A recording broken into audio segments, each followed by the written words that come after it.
What is going on? We are wrapping up day 2, Super Bowl 60 Mini Row, Heavy Pour Sports, and we have Speed Demon take the top off defense, Kansas City Chief, Tyquan Thornton. Sir, how you doing? Thanks for joining us. Man, I'm doing good, man. Thank y'all for having me. Absolutely, man. This is one hell of a way to wrap up for sure. So I'm going to let T jump off because he's the origin story guy. So he's going to talk about, you kind of get into the league coming from Miami. So let's learn a little about you from the jump. Yeah, so growing up in Miami makes sense why you're fast. Speed kills, and that's what Florida is known for. But can you just talk to us about what was growing up like in Miami? What were some lessons that you learned early on? Things that shaped you into what you are today? Oh man, growing up in Miami, man, it was Miami like a little different place, man. We had to grow up fast there, and I learned a lot from my peers and my older siblings, I would say. But I always grew like I ran track growing up. My first year running track, I won the Junior Olympics in like the 200 meters. So I was a track guy for about like the first, I would say, four years. But I was playing football too as well. But track was really like my thing. But I started picking up on football. Well, I really started getting good at football when I was about like, I would say 11, 12. You get what I'm saying? But they used to hand me like reverses and I would just run around everybody, just outrun everybody. But like I said before, growing up in Miami, it's kind of fast, a lot of my peers, was into like the other things outside of football and stuff like that. So that's where I kind of learned it how to, walk my own way and walk my own path too as well. Because everybody was going this way, I kind of went the other way. And I feel like that's how I kind of made it this far, thus this point, because what everybody else was doing, I wasn't really trying to do. So I just wanted to play football, run track, and I always know I wanted to, be in the NFL someday. So knowing, from Miami and obviously like the different parts of the country, the other things that we can get into growing up, what was it that kind of steered you? You had your goal of track and football, but what kind of helped you steer clear of some of the other things? Were guys in the neighborhood kind of looking out like, hey, we know you got some potential, stay away from this young fella, or was it something at home from your siblings or mom or anything? I would say my mom and dad, man, they was always on me and my younger sister, man. They was on top of us, making sure that we did the right thing and how we went about everything was the right way, and it was just on us, and we didn't get away with things that other kids were able to get away with, and we had to be home at a certain time, and really wasn't outside at all. Really was inside. I didn't really get outside the house until like I went to college. So once I went to Baylor, that was my first part of like being away from home. So and I was still a baby at the time. My mom didn't really want me to go, but Coach Matt Rule and his staff, they made us real comfortable, and it was very family oriented, and how they went about everything just made me know that like that was a home away from home. And shout out to Coach Rule, man, and Baylor, man, because that's definitely my second home. And that's where I feel like I really grew up at. You get what I'm saying? I grew up in Miami, but I feel like when I went to college, that's where I grew as a man, and maturity came about, and yeah, definitely that. So what about Booker T. Washington High School? How was high school? What were some lessons that you learned there? Man, high school was fun, man. High school going to Booker T was fun. There's a lot of players before me that was great athletes. Quentin Dunbar, you had Antonio Callaway, Treon Harris, guys that was studs. And they went out there, man, and they did a great job on the field. You get what I'm saying? But like, by me being younger, I didn't get a chance to play with them, so I always knew of them and watching them play and watching them go out there. And Florida Gators was my dream school. I was committed to Florida, and Treon and Callaway, them guys went to Florida and did it. Even Quentin, he went to Florida too. They all did their thing there or whatever. Yeah, I'm a Tennessee fan, so all those names hurt all those names hurt. So they all did their thing at Florida, but like by me being younger, I was able to see them guys and see how they went about things and how they handled their business, and what I'm saying, the good that they did and the bad that they did, and I was able to, all right, okay, I'm not gonna go that route. I'm not gonna go to Florida. I'm gonna go do my own thing. You get what I'm saying? Because I seen the guys that went that route with it, and it did him some good, and it did him no good. You know what I'm saying? So I'm gonna just do my own thing, and I'm just learn from my peers' mistakes or their lessons, and go like create my own narrative and see what I can do with this thing going to the Big 12 in Waco. That was going to be another question that I asked. So it sounds like Florida almost got you. Was there anybody else besides Baylor and Florida that almost got? Did you ever look at Tennessee? But anybody else that almost got you outside of Baylor and Florida? I had a offer from Miami, but Miami wasn't doing too well at the time. I mean, if there was the Miami that they were back in the day or the Miami that they are now, I probably would have went to Miami. But they wasn't producing well enough as far as with receivers. So I'm like, nah, I can't go to Miami. And I didn't want to stay home. I couldn't stay home. I had to get away from home because I know how Miami is. Like, it's so easy to get caught up outside of football and outside of like the main thing. You get what I'm saying? So I just wanted to go to. I went to Texas because like when I went out there, that campus one was beautiful, and the people that I met was so nice. Like I'm from Miami, so people ain't really nice out there. You get what I'm saying? Like, but it made me want to be better and be a better like person and learning how to talk to people because that like I was very antisocial, very quiet. Still humble to this day, but I went to school and I studied communications, so that's where I was able to learn how to, you know what I'm saying, communicate with people. So, but I definitely wanted to get away from home and, you know what I'm saying, leave the nest. Yeah, that's good that Baylor was a good experience. And so it sounds like it wasn't even a culture shock coming from like a city like Miami going out kind of to the country in Waco. It just sounds like that was just a perfect environment and like, yep, this is where I want to be and grow. What's a favorite memory of yours in Waco outside of football? Dia, it's a day, man.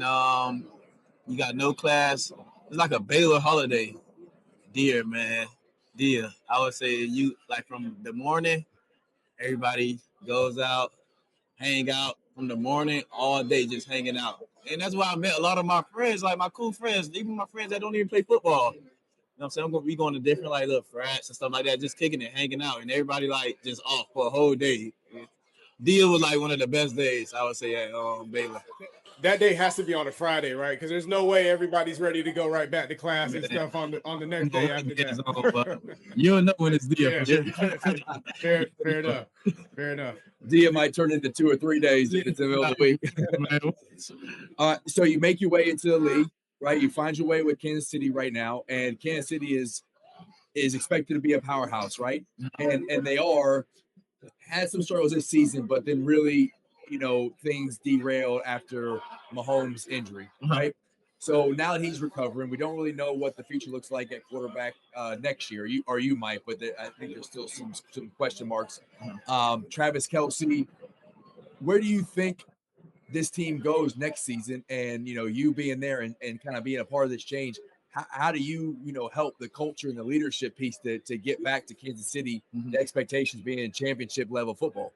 Oh man, I think the only way is up, man. After this past season, I think the only way is up. I think that everybody that's coming back inside the locker room are going to be hungry, and we're going to buy into what what I'm saying, Coach Reed is saying, and just going to put our head down to work. It's not easy to win in this league, but once you put the work in, you give yourself the chance, to go out there and compete and give yourself the opportunity to win. So I feel like a lot of guys gonna come back in hungry because the main thing is Super Bowl. Everybody want to get to the Super Bowl, and I locker room been there, and a lot of the guys was born 10 times like harder.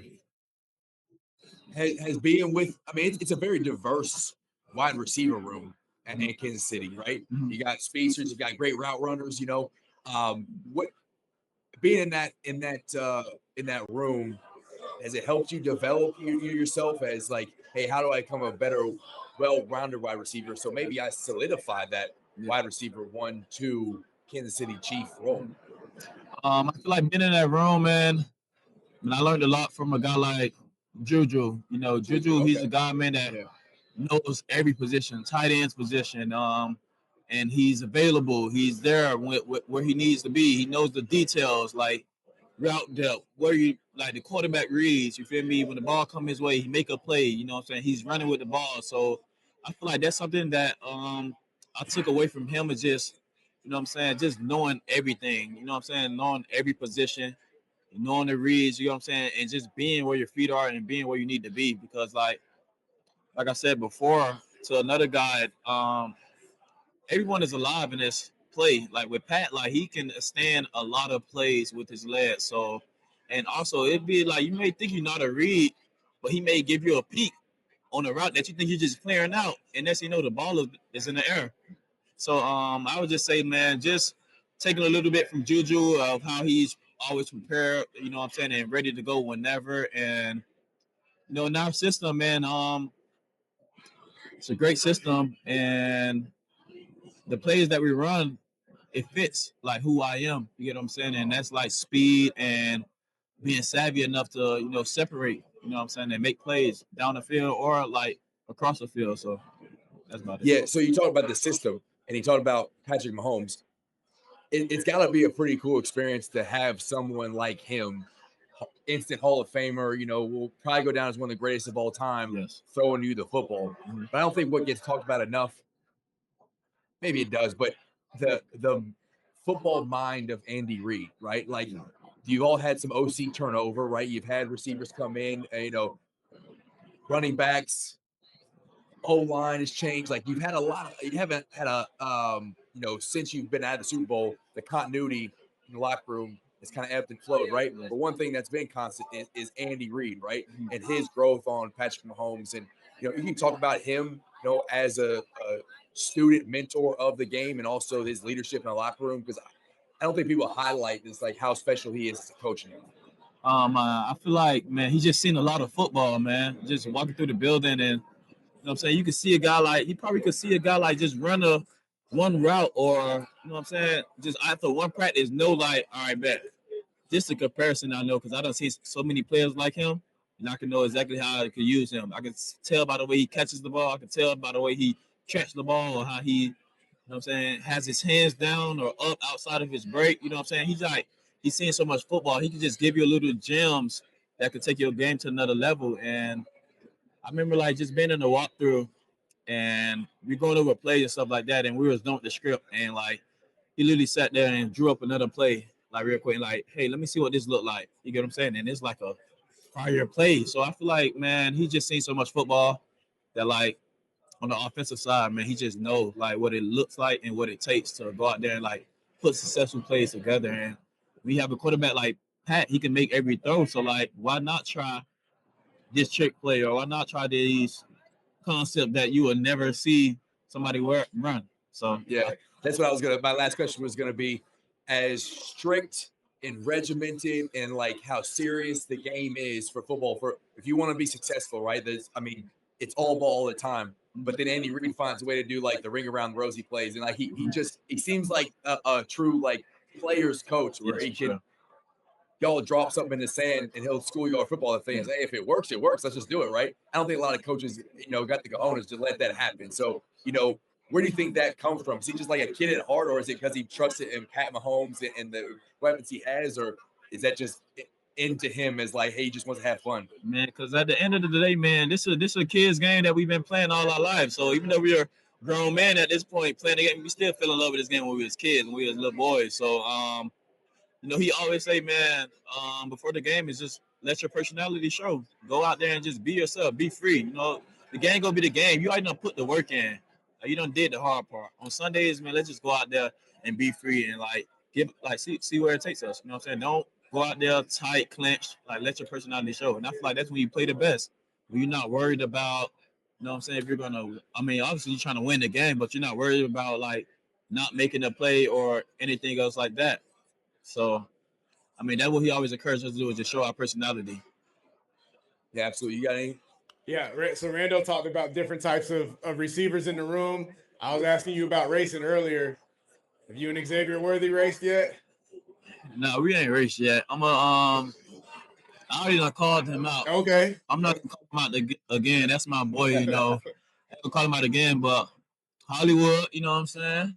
Hollywood, my boy, but we gotta put something together. Okay. We gotta put something together with everybody. I hope y'all televise it so we can can watch it too. Not just us on the team, like all the other fast guys around the league. Sure. I mean, you know, Tyreek is gonna say he's gonna win. See the running back for the Dolphins too as well. Jalen Wright and Devin a chance. Yeah. They're both. I want to see him. You get what I'm saying? We got to put something together. Yeah, that'd be a perfect thing for Pro Bowl time. They used to do that, fastest man in the NFL. So we need to get that back. I have a question for you about your time in New England. Again, I'm a University of Tennessee fan, so Gerard Mayo is there. He's the coach. What are some nuggets? What are some things that you learned from him? You know, his 1 year at the helm. I wish he would have got more time, but obviously they're here. But how was he as a head coach? What are some things you learned from him? Man, I thought he was a great head coach. I definitely feel like he should have, had more time to show what he can do. But I learned a lot from him, because he played for New England, so he knows the Patriot way. And when he got there, he didn't try to change anything about it. We worked, and he was very hands-on. You know what I'm saying? Because he's seen a lot. You know what I'm saying? He played the game, so he was able to relate more, like with the defensive guys and things like that. So, but I mean, it was just a short amount of time. You get what I'm saying? Then, next thing you know, I was out of there, so I didn't really get too much coach by him. But I'm definitely a great guy, man. Number of respect for him. Cool. What does game day look like for you? Do you have rituals, or do you just kind of take it as it goes? Or you do the same thing every day? You listen to the same music? Yeah, I listen to the same music every day. Like, I got a couple songs that I listen to. I mean, if it's a new hot song, then I'm gonna get onto it. But I listen to the same music. But game day, I mean, if it's a night game, I go over to my little IV spot over there at my house, get me an IV, then go back to the house, chill for a little bit, head to the stadium. I feel like heading to the stadium is like my favorite part.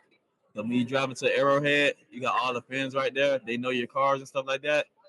Be all waving, woo woo. I'm listening to one of my go-to songs. You see Arrowhead, they out there early, lit. So I'm lucky fired up already. Like even pulling up to the stadium in my mode, I'm dropping the window, shaking the fan's hand or signing things. Like that's the best part about it, I would say. Yes, we know this is the end of your day, so we'll get you out of here. I don't know if you can talk to him. I'm gonna put you on spot. What are your thoughts? Do you think this is the last time we saw Travis Kelce on a football field? Or do you think he comes back to do one more ride with Pat when he's healthy? And you can say I don't want to answer if that's okay. I'll put you on the spot. I will hope Travis come back because that's my guy, man. He welcomed me in, bro. That's a true big brother, man, and like he don't know that how much he instilled into me, bro. Because when I walked inside the building last year when I was practice squad, I was low key like down a little bit, like still trying to find myself after leaving New England. But like just seeing him, bro, and how he carried himself, and what I'm saying, seeing him in the halls or in the locker room, he'll say a few words to me, or even though out in the practice field, like, bro, you're killing it, bro. You got this, like, bro, like. You need to go out there and play. Like, we need you. You feel me? And I'm like, this Travis Kelce. Like, you know what I'm saying? And just, like, stopping and having a conversation with me throughout the whole my time being there. I'm like, bro, like, this dude is really, like, a great person. Forget football player. Like, I already see what he do every day in practice. Yeah. Like, he's cool. Like, bro, I'm like, I don't know if he's, like, I was starstruck when I first walked inside the locker room when I seen Pat and him. Yeah, I can imagine. Like, when I, like, got to talk to him, like, bro, this dude is dope. Like, he cool, bro. So, but I would like to play with him again, bro, because I didn't finish the year, and I would like to, get a chance to play with him again, bro, and go out there and compete. Yeah, I mean, I'm a Dolphins fan, so I'm not a Kansas City Chiefs fan, but just as an NFL fan, right? Just like that's not how his story should end, right? Yeah. He built that thing. He was there before Pat, but really they built that thing together. Yeah. And I hope we get to be a part of their journey where they're getting back. And his story ends with Pat throwing the football, and the season on the up and up as the Kansas City Chiefs are expected to do. And that they've been like, this ride's not over. Y'all are in line with another Patriots Super Bowl run. I just believe this is just a little dip in the radar. So good luck to you. You talk about being a cool dude, man. We've had some interviews out here with some. We've been starstruck. Yeah. And have an NFL guy, you just come chopping up with us right there. Peek us behind the curtain. We appreciate that, man. So when we talk about cool dudes, you're one of them, man. So thank you very much for your time. Enjoy the rest of your Super Bowl experience here, and we'll stay connected. Appreciate you, man. Appreciate your time, man. Thank you very much. Yep.